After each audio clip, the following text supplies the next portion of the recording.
yung kanin niya ay talagang lasang inaamag na. Inaamag daw, lasang inaamag daw ang kanin ng Diwata Paris Overload.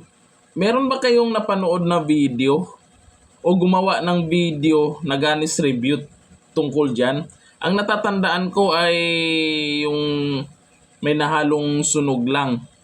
Natural lang naman yun, lalo na pag maraming tao, naubos yung pagkain, naubos yung kanin, nasasama minsan yung sunog.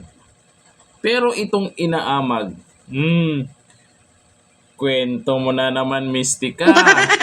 Baka naman ay nakisakay ka lang sa kasikatan ni Diwata. Ayon dito kay John Lester Argao, may nag-comment dyan, Mystica, laos, nakisawsaw ka pa for the views ba para sumikat ka uli? Ibig sabihin para sumikat uli, laos ka na pala. Isasabihin mong inaamag o lasang inaamag, hindi ka man nakapunta dyan. Hindi ka pa nga nakakain kay Diwata Pares. Di ko lang alam kung kilala nyo yung pagkain na Pares. Kasi kadalasan, yung Pares dito sa Metro Manila ay nakikita natin yan sa mga vendor. Karamihan nagtitinda ng ganyan. Tapos ikaw, sabihin mo, lasang inaamag. Totoo ba yung sinasabi mo na may napanood kang video? O baka gawa-gawa mo lang para manira? Tapos sabihin mo hindi ka nainggit. Hindi ka nainggit kasi sobrang nainggit ka. No, Mystica, lasang inaamag daw. Tapos hindi naman siya nakatikim, hindi pa naman siya kumain dyan.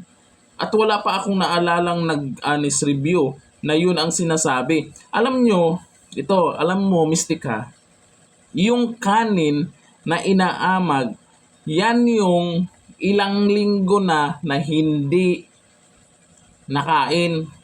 Dadaan mo na yan sa panis. Papanis mo na yan bago amagin. Grabe naman inaamag talaga yung kanin. Only rice dyan. Ubusan nga ang kanin dyan. Pwedeng mangyari siguro yan pag hindi mabenta yung isang restaurant na stock. Paano dyan ubusan nga ang kanin dyan?